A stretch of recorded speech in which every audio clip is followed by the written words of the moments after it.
The murderer was leisurely strolling through the market, but unexpectedly, he suddenly slowed his pace because he noticed a strange girl occasionally glancing at him and sometimes touching her ear. His decades of experience on the run made him immediately alert. To avoid complications, he quickly walked back to his residence, but unexpectedly, just as he was waiting for the elevator downstairs, the girl followed him.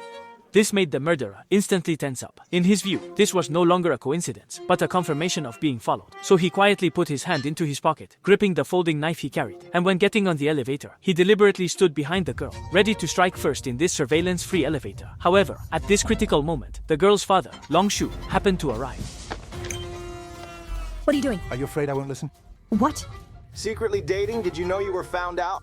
Seeing the girl's ears were empty, and the argument between the father and daughter was natural and real, the murderer dismissed his suspicions, thinking he was overthinking it, and quietly put away the folding knife. At this moment, Long Shu took a rotten apple out of his pocket and casually handed it to the murderer. This gesture seemed like a neighborly courtesy, but little did he know, at the same time, the Hong Kong police's display screen clearly showed the murderer's daughter. It turned out the murderer's suspicion was correct. Long Shu and the girl were not father and daughter, but undercover police officers who had been watching him for over half a month. The murderer's name was Fu Longsheng, a former special forces soldier, most skilled in close combat kills.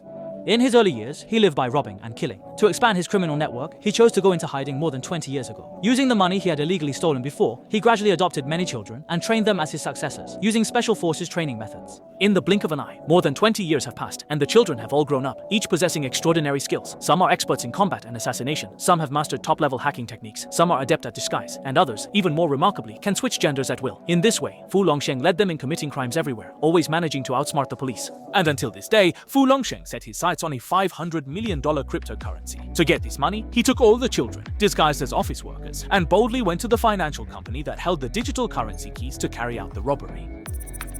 Found it. Wow, so many documents. Copy of it. According to Fu Longsheng's plan, they could have completely withdrawn before the police arrived. But unexpectedly, due to the large number of documents, Xiaoxing, who was responsible for copying them, got bored and started looking through other materials. To his surprise, this financial company had many big clients, including a name called Duan Jihong. Who is Duan Jihong? The CEO of Kuala Lumpur's largest cryptocurrency trading website actually took $1.5 billion and ran. Later, the body was found dead in Macau. It's over 10 billion Hong Kong dollars. Several people speculated that the key Duan Jihong placed in the financial company might be used to safeguard $1.5 billion. So, Simon, who was in charge of hacking, decisively decided to have Xiaoxing conveniently copy the relevant files. Fu Longsheng felt that delaying was somewhat risky and wanted them to stop immediately, but greed led them to defy Fu Longsheng's orders. Be careful, hurry up and leave. 1 minute. Day at a time.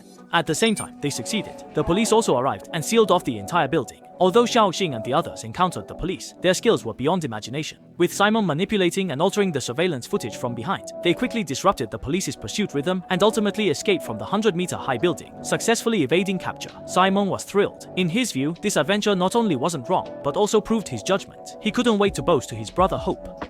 But unexpectedly, at this moment, Fu Longsheng was extremely angry and slapped him. Almost got all of us killed and ruined our plan. The result is good. Moreover, there is an unexpected gain. What game? And this surprise?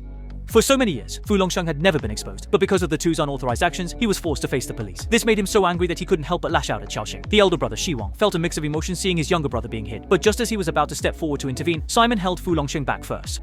Just let go and let this go through. I'm fine.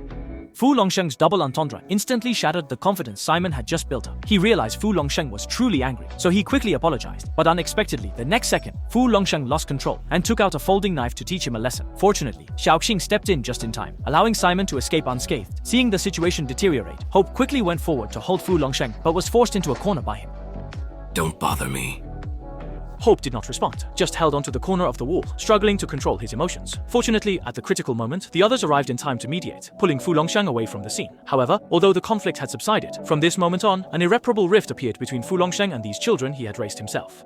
At the same time, on the other side, the police set up a comprehensive net across the city to capture Fu Longsheng and others, even calling in retired veteran officer Long Shu, since the current tracking methods rely too much on the Skynet network, which is not suitable for seasoned criminals like Fu Longsheng. Long Shu wanted to apply to form a tracking team to follow closely using the most primitive methods. However, in previous operations, many official officers had already encountered Fu Longsheng, and if they appeared again, it would easily alert him.